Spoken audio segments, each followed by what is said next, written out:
juga dalam masa-masa tertentu.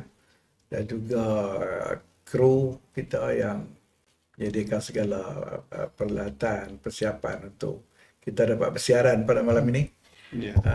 Dan saya bersyukur Allah Ta'ala kerana kita sudah sampai episod yang ke-11 pada malam ini. Dan kita dapat bertemu dengan pendengar-pendengar ataupun mereka yang mengikuti Bicara Kedah. Kalau kita, macam saya sebut, kalau kita lama tak ikut, akan ada rakan-rakan yang mengikuti kita bila nak bersiaran.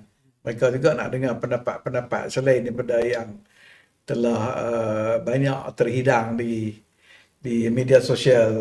Podcast ni pun banyak macam-macam yang terhidang kan. Jadi kadang-kadang mereka juga nak satu pandangan-pandangan yang lain daripada yang sedia ada.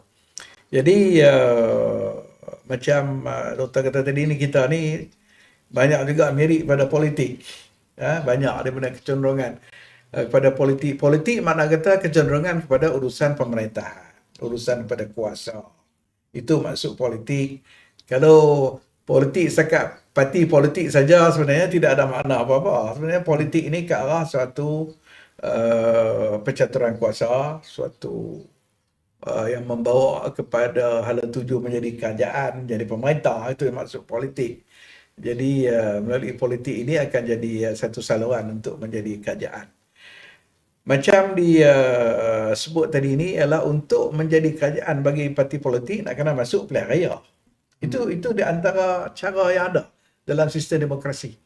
Jadi dalam isu ini antara populis dan juga dengan prestasi ini, sebenarnya mana satu yang menentukan ahli politik ataupun parti itu sepatutnya berlaku ataupun sepatutnya mereka pilih antara populis dengan prestasi. Prestasi makna kata performance lah, pelaksanaan dia. Jadi macam disebut, matlamat dia nak menang pilihan raya. Okey. Kalau nak menang pilihan raya, kalau tak popular, macam mana nak menang?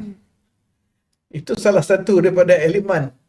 Kita masuk pilihan raya, kita tak popular. Popular ini mari berdekatan popular lah. Orang pun tak kenal kita. Siapa kita pun tak kenal.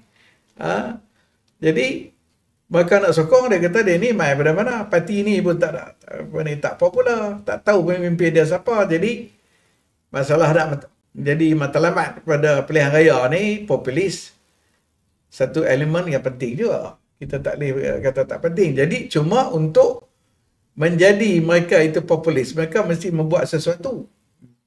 Untuk mereka terpaksa kena bercakap. Mereka terpaksa membuat perisiaran sesuatu. Itu yang kadang-kadang tu timbul soal isu retorik.